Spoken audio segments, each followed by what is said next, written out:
कहानी की शुरुआत में हम एक यंग मैरिड कपल मैट और केट को देखते हैं जो न्यूयॉर्क में अपने नए घर में रहने के लिए आए थे। वो दोनों अपने नए घर से अपनी शादीशुदा जिंदगी की शुरुआत करते हुए बहुत खुश होते हैं। उनके नए घर को रेनोवेशंस और रिपेयर की जरूरत थी, इसलिए वो उसे ठीक करने में लग जाते हैं। किचन को ठीक करते वक्त केट को कैबिनेट में एक मरा हुआ बर्ड दिखाई देता है, जिसे दफनाने के लिए वो उसे बाहर ले जाती है। पर तभी खिड़की से मैट उसे आवाज देता है, जिससे उसका ध्यान मैट की तरफ चला जाता है। और जब वो वापस उस बर्ड की तरफ देखती है तो वो बर्ड गायब हो चुका था। उधर बेकार की चीजों को घर से बाहर फेंकते हुए मैट को दीवार पर कुछ अजीब सी चीज दिखाई देती है, जिसे क्लियर देखने के लिए वो वॉलपेपर को फाड़ देता है। वहाँ उसे अजीब से की होल वाला एक बड़ा सा दरवाजा दिखाई देता है। उस दरवाजे को खोलने के लिए वो उस कबाड़ में से उस दरवाजे की चाबी ढूंढने लगता है, और जैसे ही वो चाबी उसे मिलती है वो दरवाजा खोलने के लिए उसे की होल में डालता है और केट को आवाज देकर बुलाता है। फिर वो दोनों साथ मिलकर दरवाजा खोलते हैं। तभी हॉल की तरफ जाने वाले रास्ते की सारी लाइटें अचानक टिमटिमाने लगती हैं, और इस प्रॉब्लम को दूर करने के लिए मैट पावर कंपनी को फोन करता है। वहीं केट को उस रूम में कुछ अजीब सा डर महसूस होता है, इसलिए वो भी मैट के पीछे चली जाती है। अगले दिन उनकी लाइट की प्रॉब्लम को ठीक करने के लिए पावर कंपनी से एक ऑपरेटर आता है। उसे ये देखकर हैरानी होती है कि बेसमेंट के सारे वायर्स कुछ अजीब तरीके से एक दूसरे से जुड़े हुए थे और देखने में बहुत पुराने जमाने के लग रहे थे। जब मैट उस ऑपरेटर को लाइट ठीक करने के लिए कहता है, तब ऑपरेटर उससे कहता है कि उसने आज तक इस तरह की चीजें पहले कभी नहीं देखी। वहाँ से जाने से पहले वो ऑपरेटर मैट को बताता है कि उस घर के पहले मालिक का मर्डर उसी घर में हुआ था। ये शॉकिंग न्यूज सुनकर मैट इस घर के बारे में रिसर्च करना शुरू कर देता है। एक पुराने न्यूज आर्टिकल को पढ़कर मैट को पता चलता है कि मरने वाले कपल का नाम पॉल और मैडलिन शेफर था, जबकि सस्पेक्ट की पहचान नहीं हो पाई थी और उसे जॉन नाम से पुकारा जाता था। मैट एक आर्टिस्ट था, इसलिए वो अपने स्केच पैड पर जॉन की तस्वीर बनाने की कोशिश करता है। थोड़ी देर बाद वो आराम करने के लिए मिस्टीरियस रूम में जाता है और वहाँ बैठकर एक बोतल शराब की पीकर खत्म कर देता है। लेकिन यहाँ पर उसे एक और बोतल शराब पीने की इच्छा होती है कि तभी लाइट्स टिमटिमाने लगती है और अचानक शराब की एक और बोतल उसके सामने हाजिर हो जाती है, जिसे देखकर मैट हैरान हो गया था। उस बोतल को अच्छी तरह देखने के बाद वो इस नतीजे पर पहुंचता है कि ये रूम किसी भी इच्छा को पूरी कर सकता है। दूसरी साइड लिविंग रूम की लाइट्स के टिमटिमाने की आवाज से केट की नींद टूट गई थी। वो मैट को अपने पास ना देखकर उसे ढूंढने के लिए ऊपर की तरफ जाती है। वहाँ जाकर वो देखती है कि पूरा रूम नई चीजों से भरा हुआ है और उन सब के बीच मैट बहुत ही खुश दिखाई दे रहा था। वो कैट को वैन गॉग की कीमती पेंटिंग दिखाते हुए बताता है कि उस रूम में किसी भी विश को पूरा करने की ताकत है। केट इसे मैट का कोई मजाक समझकर हंसी में उड़ा देती है, पर अपने हस्बैंड की गंभीरता को देखकर वो इसे चेक करने के लिए $1000 की विश करती है। केट के मांगे हुए पैसों को मैट पूरे रूम में ढूंढता है और वो पैसे उसे मिल जाते हैं। फिर भी केट को पूरी तरह विश्वास नहीं होता है और वो दोबारा $1 मिलियन की विश करती है। पहले की तरह इस बार भी उन्हें तुरंत $1 मिलियन मिल जाते हैं और वो रातों रात मिलियनर बन जाते हैं। ये सब देखकर केट बहुत डर जाती है और उस रूम से बाहर निकल जाती है। मैट उसके पास जाकर उसे समझाता है कि वो लोग इस चीज का फायदा उठा सकते हैं और एक शानदार जिंदगी जी सकते हैं। फिर भी वो दोनों सारा दिन उस रूम में अपनी मनपसंद चीजों की विश करते हुए बिताते हैं। उनकी एक विश पर रूम में मनपसंद कपड़ों, शैंपेन, कीमती चीजों और पैसों का ढेर लग जाता है। मैट और केट की खुशियों का ठिकाना नहीं रहता, क्योंकि दुनिया की हर बेशकीमती चीजें उनके पास होती हैं। रात होने पर केट मैट से पूछती है कि आखिर ये रूम उनकी सारी विशेष इतनी आसानी से कैसे पूरी कर देता है, लेकिन मैट उसे कहता है कि उसे इन सब बातों की चिंता नहीं करनी चाहिए। इस तरह अगले कुछ दिनों तक उनकी जिंदगी बड़ी शान और शौकत से गुजरती है। हर बार जब भी उनकी कोई विश होती तो लाइट टिमटिमाती और उनकी सारी इच्छाएं बेसमेंट में बने उस रूम में तुरंत पूरी हो जाती। वो दोनों रातों रात मिले इस खजाने का जश्न मनाते, पार्टी करते और नाचते गाते हुए मस्ती में दिन गुजार रहे थे। लेकिन उनकी ये चमक धमक वाली जिंदगी ज्यादा दिनों तक उन्हें खुशी नहीं दे सकी और धीरे धीरे केट को अपने अंदर की कमी खलने लगती है, जो कि इन सारी चीजों से पूरी नहीं हो सकती थी। मैट को उसकी फिक्र होती है और वो उसे बच्चे का एक बेड गिफ्ट करता है, जो इस बात का इशारा था कि उन्हें बच्चे के लिए कोशिश करनी चाहिए। लेकिन केट ये देखकर खुश होने की बजाय अपसेट होकर घर से बाहर निकल जाती है, क्योंकि पहले ही उसके 2 मिसकैरेज हो चुके थे।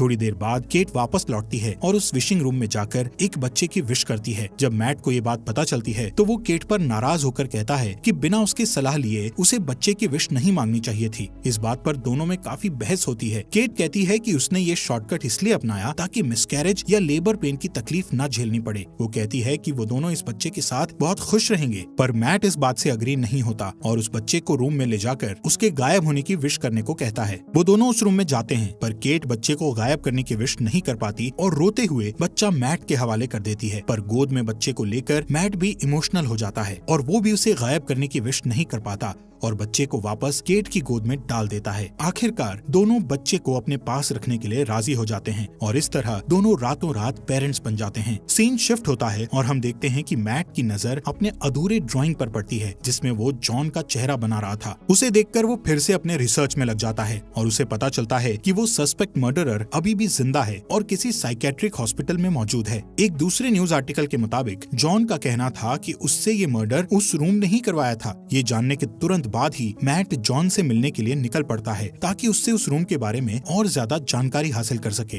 हॉस्पिटल पहुंचने पर नर्स उसे वार्न करती है कि लास्ट 45 सालों में न्यूज रिपोर्टर्स के अलावा कोई भी जॉन से मिलने नहीं आया। ये सुनकर मैट खुद को भी एक रिपोर्टर के रूप में पेश करता है। आखिरकार बूढ़े हो चुके जॉन के साथ मैट की फेस टू फेस मुलाकात होती है और वो उससे उस घर और खासकर उस मिस्टीरियस रूम के बारे में पूछने लगता है। चेहरे पर एक शैतानी मुस्कुराहट के साथ जॉन उसे बताता है कि वो इस पल का बरसों से इंतजार कर रहा था जब मैट उससे शेफर को मारने की वजह पूछता है। तब वो कहता है कि इसके अलावा उसके पास और कोई चारा नहीं था। फिर बात को बदलते हुए वो मैट को जितनी जल्दी हो सके उस घर को छोड़ देने के लिए कहता है और कहता है कि जिस इंसान की इच्छाएं पूरी नहीं होती उससे ज्यादा खतरनाक वो इंसान होता है जिसकी सारी इच्छाएं पूरी हो जाती हैं। इसके बाद मैट घर लौटते वक्त एक गैस स्टेशन पर गैस डलवाने के लिए रुकता है, पर जैसे ही वो अपने वॉलेट से पैसे निकालता है तो देखता है कि उसके सारे पैसे डस्ट बन जाते हैं। ये देखकर वो तुरंत घर पहुंचता है और इस बात को कंफर्म करने के लिए उस रूम में रखे सारे पैसों को बाहर फेंक देता है। साथ ही वैन गॉग की उस पेंटिंग को भी दरवाजे के बाहर रख देता है। फिर उन सारी चीजों को डस्ट में बदलते हुए देखकर वो समझ जाता है कि वो लोग उस रूम से मिली किसी भी चीज को घर के बाहर नहीं ले जा सकते, नहीं तो वो सारी चीजें डस्ट में बदल जाएंगी। मैट गुस्से में दीवार को तोड़ देता है ताकि रूम की मिस्ट्री को जान सके, पर उसके अंदर उसे उलझी हुई वायर्स के सिवा कुछ नहीं दिखाई देता। उन वायर्स को ट्रैक करना मैट के लिए नामुमकिन था। फिर वो दीवार पर लगे कुछ वॉलपेपर्स को फाड़ता है तो उसे वहाँ उस घर का मैप दिखाई देता है जिसमें उसे सारे वायर्स के कनेक्शन की जानकारी मिलती है। इसी बीच केट बच्चे को गोद में लिए बाहर की तरफ चली जाती है, पर मैट उसे ये कहकर रोक देता है कि बच्चे को बाहर ले जाना सेफ नहीं है। वो उसे असल वजह नहीं बता पाता। कुछ दिनों बाद एक दिन बच्चा किसी दर्द की वजह से जोर जोर से रोने लगता है और केट से नहीं संभलता। तब मैट उसकी हेल्प करने के लिए बच्चे को गोद में ले लेता है और उसे चुप कराने के लिए बाहर निकल जाता है, पर कुछ ही सेकंड्स में वो बच्चा बड़ा होने लगता है और जब वो लोग वापस घर में घुसते हैं तो देखते हैं कि वो एक बड़ा बच्चा बन चुका था। उस रात मैट केट को बताता है कि वो रोम उनकी हर विश को पूरी कर सकता है, पर वो उसकी दी हुई चीजों को घर से बाहर नहीं निकाल सकते, वरना वो चीजें पुरानी होकर डस्ट में बदल जाएंगी। ये सुनकर केट को बहुत दुख होता है और वो कहती है कि उनका बच्चा कोई सामान नहीं है जिसे वो लोग बाहर नहीं ले जा सकते। उसे अपने बच्चे से बहुत लगाव होता है। वो उसे अपना बेटा ही मानती है और उसका नाम शेन रखती है। अगले कुछ दिनों तक केट शेन को घर पर ही पढ़ाती है और उसे समझाती है कि वो घर के बाहर नहीं जा सकता क्योंकि बाहर डेंजरस जर्म्स हैं जो उसे नुकसान पहुंचा सकते हैं। एक दिन जब केट उसे पढ़ा रही होती है तो वो बाहर जाने की जिद करने लगता है। वो कहता है कि उसने जिंदगी में एक बार भी घर के बाहर कदम नहीं रखा। उसे घर के अंदर सिर्फ दीवारें देखना अच्छा नहीं लगता था, लेकिन केट उसकी सेफ्टी के लिए उसे बाहर नहीं जाने दे सकती थी। इसलिए वो हर बार घर के अंदर आते और घर से बाहर जाते समय दरवाजे पर ताला लगा दिया करती थी ताकि शेन गलती से बाहर कदम ना रख सके। एक दिन उसे मैट का ऑर्डर दिया हुआ एक पैकेज मिलता है तो वो उसे लाकर मैट को दे देती है, पर गलती से फ्रंट डोर लॉक करना भूल जाती है। मैट को पार्सल के अंदर एक ब्रांड न्यू गन मिलती है जिसे वो संभाल कर रख देता है। इस बीच केट पियानो बजाने में बिजी हो जाती है और मौके का फायदा उठाकर शेन चुपके से फ्रंट डोर की तरफ बढ़ता है। वो बाहर की दुनिया देखने के लिए बहुत एक्साइटेड था, इसलिए अपने हाथ को दरवाजे से बाहर निकालकर ताजी हवा को महसूस करता है कि तभी केट की नजर उस पर पड़ती है। वो दौड़कर उसके पास जाती है और अपने बेटे को गले लगा लेती है। उसे सही सलामत देखकर केट को राहत मिलती है। फिर मैट और केट दोनों मिलकर शेन को बाहर जाने से रोकने के लिए पूरे घर की खिड़कियों में लकड़ी के तख्ते लगा देते हैं। उस रात केट की नींद खुलती है तो वो देखती है कि शेन उसकी बेड के पास खड़ा है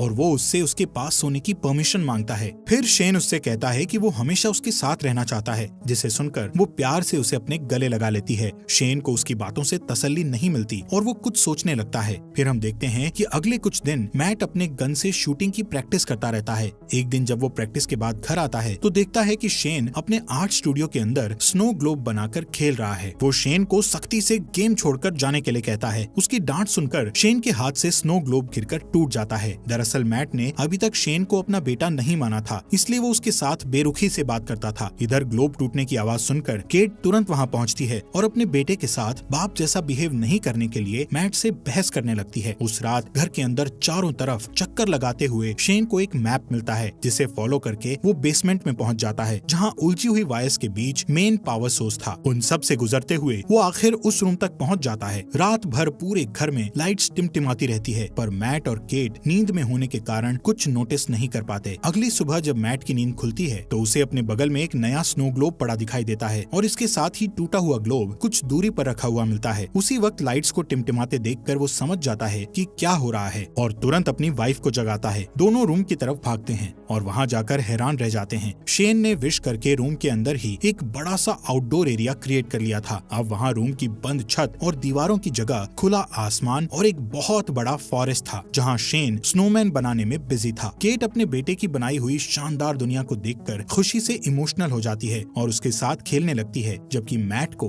बहुत गुस्सा आता है और वो उसे हाथ पकड़कर वापस घर के अंदर ले आता है। इस घटना से दोनों के बीच शेन को रूम में जाने और खेलने देने की बात पर बहस होने लगती है। मैट कहता है कि ये खतरनाक हो सकता है, पर केट को ऐसा नहीं लगता। उनकी बहस चलती रहती है कि तभी फोन की घंटी बजती है और परमिशन नहीं होने के बावजूद शेन फोन उठा लेता है, पर जल्दी ही मैट उससे फोन छीनकर खुद बात करने लगता है। दूसरी तरफ जॉन की आवाज सुनकर उसे हैरानी होती है। शेन से बात करके जॉन को पता चल चुका था कि उन लोगों ने एक बच्चे की विश की थी। उधर किचन में रखे एक दूसरे फोन से केट उन दोनों की सारी बातें चुपके से सुन लेती है। जॉन उससे कहता है कि शेन को बाहर की दुनिया में आजादी से घूमने देने के लिए उसे केट की जिंदगी की कुर्बानी देनी पड़ेगी, यानी जब केट मर जाएगी तो शेन पूरी तरह से आजाद हो जाएगा और एक नॉर्मल इंसान की तरह जी सकेगा। फिर उसकी उम्र भी नॉर्मल इंसान की तरह ही बढ़ेगी। वो मैट को ये राज भी बताता है कि वो भी रूम का ही दिया हुआ एक बच्चा था। तब उसकी माँ ने उसके बाप को मार डाला था और उसे बड़ा करके खुद को मारने के लिए कहा था ताकि उसका बेटा आजाद हो सके। फिर वो मैट से कहता है कि उसके पास दो ऑप्शंस हैं, या तो वो केट को मारकर शेन को बचा सकता है या फिर शेन को मारकर केट को बचा सकता है। ये सारी बातें सुनकर केट को बहुत दुख होता है और वो घर छोड़कर चली जाती है, जिससे मैट को उसकी फिक्र होने लगती है। केट खुद को मारने के लिए अपनी कार का एक्सीडेंट करना चाहती थी, पर वो ऐसा नहीं कर पाती। इधर घर पर शेन के साथ मैट का बिहेवियर पागलों जैसा हो जाता है और वो उसकी सारी चीजें फेंक देता है, यहाँ तक कि उसका स्टूडियो तक तहस नहस कर डालता है। फिर थोड़ी देर बाद वो शेन के लिए डिनर तैयार करता है, जो कि कुछ दूर रखे डाइनिंग टेबल पर बैठा होता है। शेन उससे ढेर सारे सवाल पूछने लगता है, जिससे चिढ़कर वो शेन को बता देता है कि वो उनका असली बेटा नहीं है और ना ही उसके कोई पेरेंट्स हैं। इतना ही नहीं, वो गुस्से में आकर शेन को फ्रंट डोर से बाहर निकाल देता है, पर शेन डरकर वापस ऊपर चला जाता है। कुछ ही देर में मैट को अपनी गलती का एहसास होता है और वो शेन के रूम में जाकर उससे माफी मांगने लगता है। फिर शेन उसे स्टोरी पढ़कर सुनाने को कहता है और सारी रात वो दोनों साथ में सोते हैं। जब केट वापस घर लौटती है तो उन दोनों को एक साथ सोते देखकर उसे बहुत अच्छा लगता है। उस रात मैट और केट दोनों इंटीमेसी में बिजी होते हैं कि शेन छुप कर उन्हें देख लेता है। फिर वो उनके सोने का इंतजार करता है और जैसे ही वो सोते हैं, शेन चुपके से फ्रंट डोर की चाबी चुरा लेता है। अगले दिन सुबह मैट और केट फ्रंट डोर को खुला देखकर समझ जाते हैं कि शेन बाहर गया होगा। तभी घर के एक अलग हिस्से में शेन को देखकर दोनों हैरान हो जाते हैं, क्योंकि शेन अब जवान हो चुका था, लेकिन उसका दिमाग अभी भी बच्चों जैसा था। वो अपने पेरेंट्स की तरफ गन पॉइंट करके उन्हें धमकाता है, तो केट उसे समझाने की कोशिश करती है। इसी बीच मैट शेन के ऊपर कूद पड़ता है और दोनों में फाइट होने लगती है। उधर केट उनकी लड़ाई की वजह से जमीन पर गिरकर बेहोश हो जाती है। कुछ देर बाद मैट उसे जगाते हुए बताता है कि शेन को गलती से गोली लगने के कारण वो मर गया। इस खबर से दुखी होकर केट रोते हुए घर से बाहर निकल जाती है। मैट उसे तसल्ली देकर वापस घर में ले आता है, जहाँ अभी भी वो उदास रहती है। उधर दूसरे रूम में जहाँ उनकी फाइट हुई थी, असली मैट होश में आ जाता है और पूरे घर में अपनी वाइफ की तलाश करता है कि तभी लाइट्स को फिर से टिमटिमाते देखकर वो डरते हुए उस रूम की तरफ जाता है। उसे पूरा यकीन था कि केट और उसकी शक्ल में शेन अंदर ही होगा। इधर केट को बिल्कुल भी खबर नहीं थी कि उसके साथ बैठा हुआ आदमी मैट नहीं शेन है, पर जल्दी ही उसे शेन के आइस खाने की हैबिट से पता चल जाता है कि वो मैट नहीं बल्कि उसकी शक्ल में शेन है। उधर असली मैट अंदर जाने के लिए पूरी ताकत लगाकर दीवार को तोड़ने की कोशिश करता है। आखिर सारे वायर्स को पार करके वो उस रूम तक पहुंच जाता है, जो कि अब एक जंगल था जहां ढेर सारे ऊंचे ऊंचे पेड़ थे। वहां जाकर मैट को पता चलता है कि शेन ने रूम का यूज करके उस जगह को काफी बड़ा कर लिया था और वहां उन्हीं के जैसा एक डुप्लीकेट घर भी बना लिया था। वो ये भी समझ चुका था कि शेन ने उसका रूप केट को किडनैप करके उस डुप्लीकेट घर में रखने और अकेले में उसके साथ फिजिकल होने के लिए किया था। ये ख्याल आते ही अपनी बीवी को वापस पाने के लिए मैट उस जंगल में दौड़ते हुए फाइनली उस डुप्लीकेट घर के अंदर पहुंच जाता है, जहां शेन केट के साथ जबरदस्ती करने की कोशिश कर रहा होता है। मैट को अंदर आते देखकर शेन फिर से लड़ाई के लिए तैयार हो जाता है। इधर मौका पाकर केट उठकर भागने ही वाली होती है कि हॉलवे में दो मैट को लड़ते हुए देखकर वो ठिठक जाती है। दोनों में इतनी समानता थी कि वो असली और नकली के बीच पहचान नहीं कर पाती। अचानक एक मैट उसके हाथ को पकड़ लेता है, पर वो उसे धक्का देकर खुद को छुड़ा लेती है और शेन का नाम पुकारती है। वो अपना नाम सुनकर उसकी तरफ देखता है, पर उसके धक्के से गिरकर बेहोश हो जाता है। जमीन पर गिरते ही वो अपने असली रूप में आ जाता है। इधर मैट और केट रूम से बाहर निकलने की कोशिश करते हैं, पर निकल नहीं पाते क्योंकि शेन ने रूम से उनके उसी घर में फंसे रहने की विश मांगी हुई थी। लाख कोशिशों के बाद भी जब वो लोग घर से नहीं निकल पाते तो मैट रुक जाता है और वहाँ से निकलने के लिए कोई उपाय सोचने लगता है कि अचानक फिर से वहाँ शेन आ जाता है और मैट को चाकू घोंपकर मार डालता है। फिर वो केट को समझाने की कोशिश करता है, पर तभी उसे एहसास होता है कि वो दरअसल उनके क्लोन थे, जबकि असली मैट और केट दौड़कर रूम के बाहर जंगल की तरफ भागते हैं और उन्हें पकड़ने के लिए शेन भी उनके पीछे भागता है। मैट और केट के चकमा देने की वजह से वो और भी ज्यादा गुस्से में होता है। असली घर में पहुंचते ही शेन मैट पर अटैक कर देता है, पर मैट उसे अपने साथ खींचकर घर के बाहर ले आता है। अपनी जान को खतरे में देखकर शेन वापस दरवाजे की तरफ भागता है, पर उसके अंदर घुसने से पहले ही केट दरवाजा बंद कर लेती है। शेन मम्मी कहकर उसको पुकारता है और केट घर के अंदर से उसे बूढ़ा होते हुए देखती रहती है। धीरे धीरे उसकी बॉडी गलने लगती है और अंत में वो डस्ट में बदल जाता है। उसकी गलतियों के बावजूद केट उसकी मिट्टी को हाथ में लेकर बहुत रोती है, क्योंकि उसने उसे अपना बेटा मानकर काफी समय उसके साथ बिताया था। फिर मैट उसके पास आता है और दोनों एक दूसरे को गले लगाकर अपना दर्द कम करने की कोशिश करते हैं। फिर सीन शिफ्ट होता है और हम देखते हैं कि 1 महीने बाद वो एक छोटे से घर में सेटल हो जाते हैं और सुकून से रहने लगते हैं। पर थोड़े ही दिनों बाद केट डरते हुए अपना प्रेगनेंसी टेस्ट करती है और रिपोर्ट पॉजिटिव आती है। वो बहुत उलझन में दिखाई देती है क्योंकि उसे पता नहीं होता कि वो बच्चा मैट या शेन में से किसका है। हालात पहले से बेहतर होने के बावजूद उसे लगता है कि वो अभी भी उस रूम में है, क्योंकि लाइट्स फिर से टिमटिमाने लगी थी। इस स्टोरी में हमें दिखाया जाता है कि मैट और केट रूम की दी हुई दौलत के नशे में पूरी तरह से अंधे हो जाते हैं। विशेष पूरी करने की जादुई शक्ति के मिलने से वो अपनी ख्वाहिशों के मामले में कुछ ज्यादा ही लापरवाह हो जाते हैं। यहाँ तक कि कई मिसकैरेज होने के बाद भी वो रूम से रेडीमेड बच्चे तक की ख्वाहिश कर बैठते हैं। उनके नए अपार्टमेंट में लाइट्स के टिमटिमाने से ये कंफ्यूजन बना रहता है कि या तो वो अभी